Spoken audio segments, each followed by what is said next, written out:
Due to government failure to ensure that proper amenities and services are put in place for communities right across the state, many communities are under huge pressures because of those distinct failures.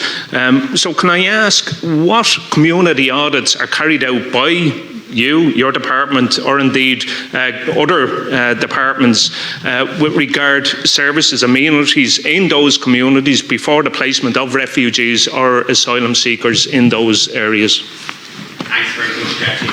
My department is now providing accommodation for over 100,000 people between those fleeing Ukraine and international protection applicants. And I've said before, this is the largest humanitarian response the state has ever undertaken. And my department is presently utilising a wide range of accommodation options to provide shelter for a record number of international protection applicants. Over 200 accommodation centres locations utilised since January of 2022 in over 26 across 26 counties. The accommodation of international protection applicants, as we know, is a demand-led process, and applicants are arriving in the country and they have to be accommodated. The provision of accommodation, of health, of education, of income and other supports as appropriate is given to both those arriving from Ukraine and international protection applicants, and that's a key focus, and it's an all-government approach to that. And that whole of government approach, it involves various departments, various agencies. As you know, within my own department, we've created a community engagement team to engage directly with Oireachtas members, with county councillors, with communities in terms of providing information about new accommodation being opened, but also to answer queries as well.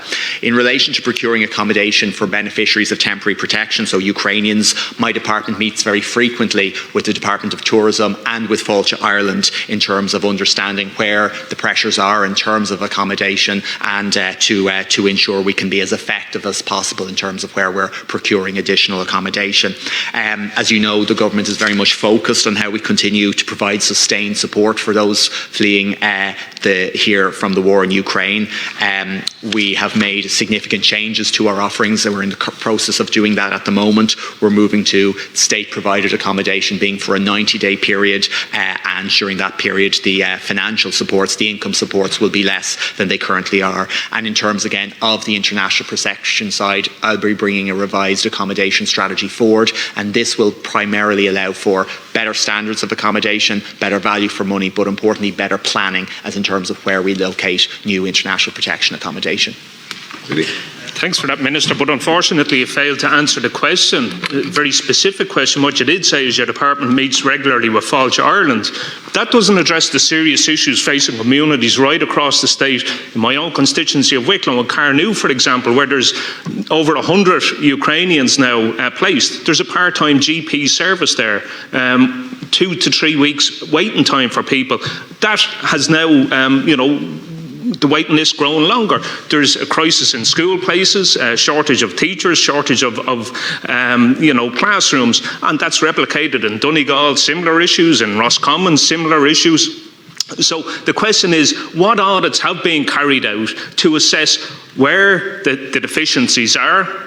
But more importantly, when those deficiencies are identified before the placement of, international protection or indeed Ukrainian people in those communities, what actions are being taken to rectify or to put in place the proper services needed, not just for the increased demand in the communities, but to ensure that everybody, the local people in those areas that were under huge pressure before additional people arriving in their communities, they can be assessed and addressed also. So as I said, when new accommodation is opened for either Ukrainians or for international protection applicants, the community engagement team through my department engages with local reps but also with statutory services as well.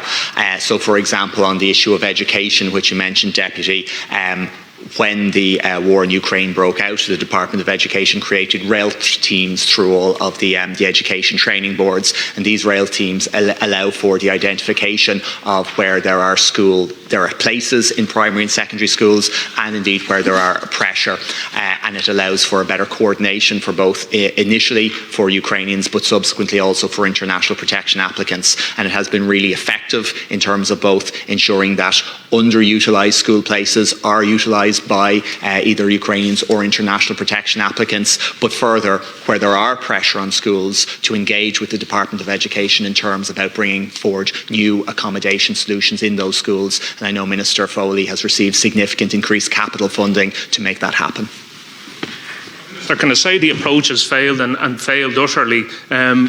The approach taken by the department, by government, seems to be one that is led by speculators making millions out of the process, and it isn't taken into consideration the needs of communities where additional pressures have been put on them. And indeed, many ministers have stood up in this chamber and given false promises, going right back to when Syrian refugees first arrived in Roscommon many years ago, where additional services were promised, and still to this day, many years later, those services have not been delivered in communities in Ballahidreen and in Roscommon, where there's huge pressures in terms of GPs and in terms of school places. False promises have been given, and that's led to huge levels of resentment, Minister. People want to do the right thing and support people coming to this stage seeking protection, but when the state fails by putting more pressure on limited services within those communities, Minister, it causes resentment, and that failure is at your door, Minister, and the government's door.